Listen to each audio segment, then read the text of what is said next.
Magandang araw sa ating lahat. So, heto ngayon dito sa New York, meron kaming snowstorm. At sakto naman na nandito ang aking apo, kaya sinamantala namin na gumawa ng snowman.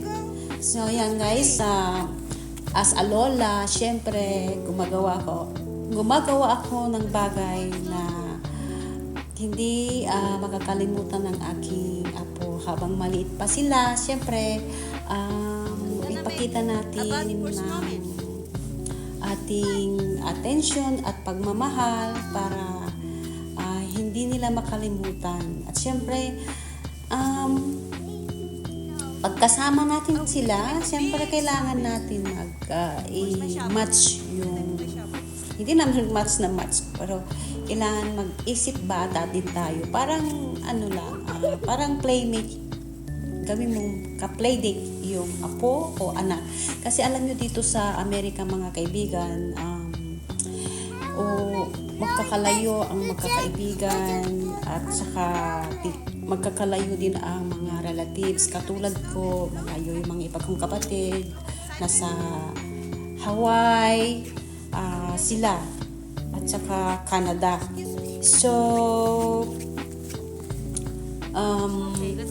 mahirap talaga yung i-playdate mo yung apo mo or anak mo sa relatives mo. So, maging ka-playdate ang iyong anak or apo ay ikaw na ina or lola or yung classmate.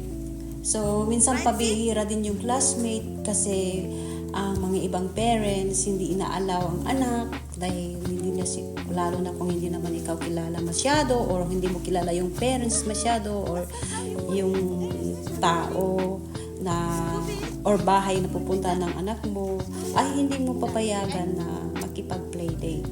So, ang paraan para hindi ma-bored at maging active ng pag-iisip ng anak or apo ay kailangan kayo mismong dalawa ang maging magkalaro. So, heto ngayon aking pinapakita ay sadyang natutuwa naman ng aking apo dahil may experience niya yung paglalaro sa labas kahit na malamig or nagkaroon ng snowstorm. So, siyempre naman ako, kinakirir ko naman na maging mabuting lola at maging mabuting ina sa aking mga anak.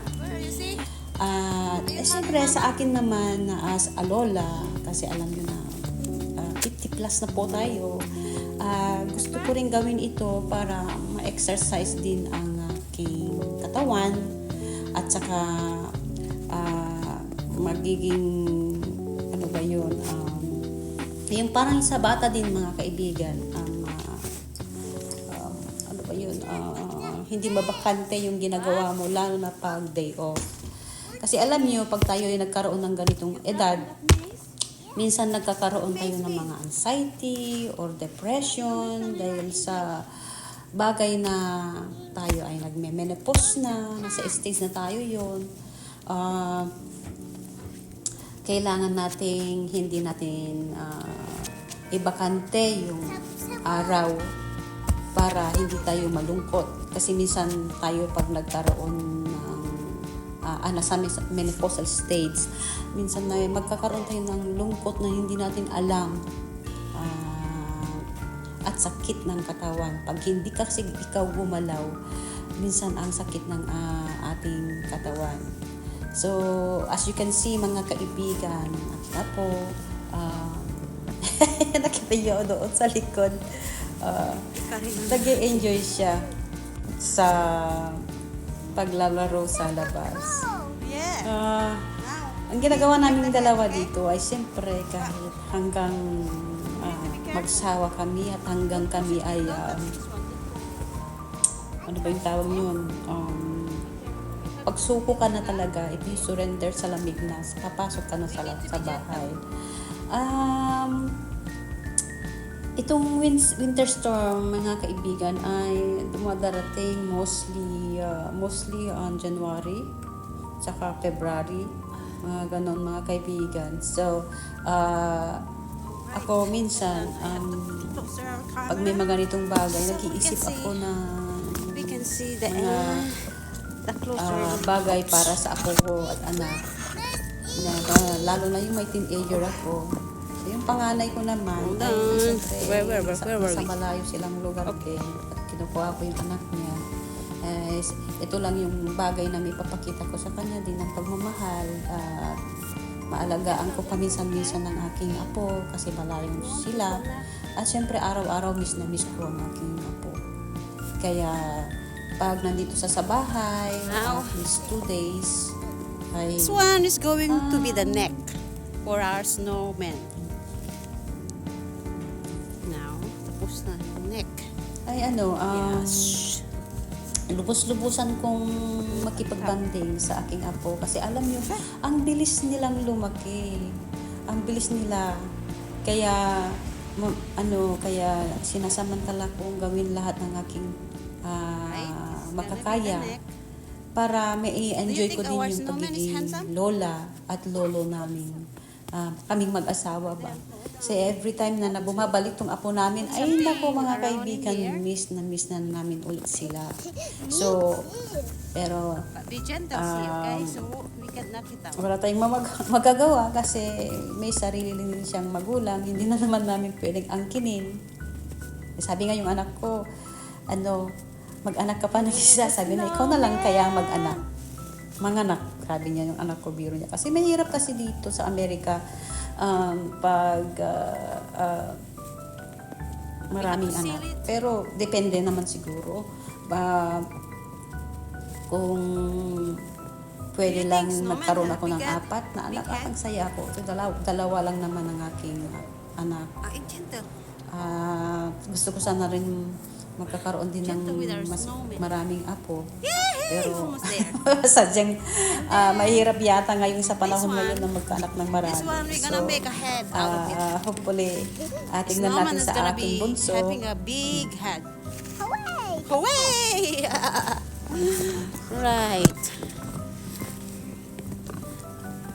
Chamba, mga kaibigan, ang aking apo nandito. So kami na dalawa ang naglalaro. Hopefully yung aking bunso ay magkakaroon ng kahit 3, 4 na anak para maparami ang aming lahi. Kasi dalawa din lang anak ko. Dalawa din yung asawa ko, dalawa din silang magkapatid. Pero ako, marami kaming magkakapatid, kaya 9 kami, kaya marami akong mga pamangkin. And then, Hirap kasi mga kaibigan ang maraming anak sa panahon ngayon, lalo na pag nandito ka sa Amerika. that's a big head for snowman. Wala kang magulang na mag-aalaga sa iyong mga anak. Kaya nahirapan kami magkaroon ng dagdag pa ng Okay, let's meron put the isa pero head.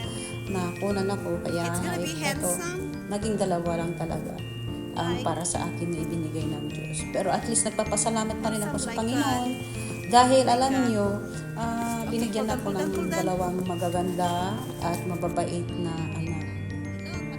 So ayan guys, kita niyo naman. Ang cute, pero alam niyo, itong ginawa kong katawan ng snowman ay may iba yung nasa isip ko. Alam niyo na yun, parang purmang di ba? Pero anyway, at least we tried our best na gumawa ng snowman ng aking apo. At sa ngayon, may kanya na, meron na siya kanyang gawain. Ayan, naglalaro siya ng sled.